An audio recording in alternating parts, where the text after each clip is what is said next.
એટલે દરેકને કહીશ કે લક્ષ્મી તમારા ઘેર ટકાવી હોય તો તમારી કુળદેવીને ઘેર પૂછતા હોય, એનો દીવો કરતા હોય તો રોજ જેમ તમે ખાવશો, ખાવા બનાવો છો ને ઘેર, દાળ ભાત પૂરી શાક જે બનાવો એ તેને ભોળું ધરાવવાનું રાખજો.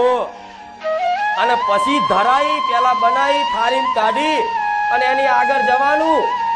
ચામુંડા હોય કે હરસિદ્ધિ હોય કે અંબે હોય કે મહાકાળી હોય, એની આગળ જઈ અને થાળી મેલી અને ખાલી આમ જ કરવાનું છે કે હે માં, દાળ ભાત પૂરી શાક બનાવ્યા છે, માં સ્વીકાર કરજે મારી કુળદેવી. જો ખાલી તમારી માને આ ભાવ આલ્યો ને તો સમજી લો તમે એને ખાલી એક આ વ્યવહાર આપશો ને તો 1000 નિવેદ બરાબર એને પહોંચી જશે.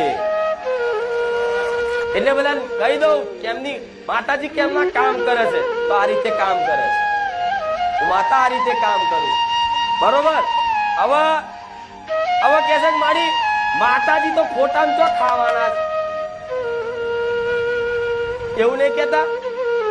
આ તો તમે મને પેડા ધરાવશો હું તો અહીં ખાઉં છું, એ આ ધરાવશો નહીં પહોંચી જતી બોલતા તો તમારી માતા ઘેર છે તે ઘેર છે એવું તો પેલા માનવું પડે કે મારી માં જાગતી બેઠી અને એના વ્યવહાર આવી ધરાવો ને અને પોણી ધરાઈ અને કહો કે મારી આ સ્વીકાર કરી લેજે. એટલે તમારે રાહ નહીં જોવાની કે ચામુંડમાં પોતામથી બોલે છે કે હા દીકરા મેં સ્વીકાર્યું. નહીં, તમે ભાવથી આલ્યું છે ને તો એને સ્વીકારી લીધું છે. હવે એ જ ગોણા લઈ એ જે બનેલું હોય એની પ્રસાદ રૂપે તમે લાવી તપેલા પાછું લાવી દો અને બધા પરિવારને ખવડાવો. તો હું માતા એવું કહીશ કે દરેક પરિવારની અંદર હારી સદબુદ્ધિ ના આવે તો મને મેરડી ના કહેતા.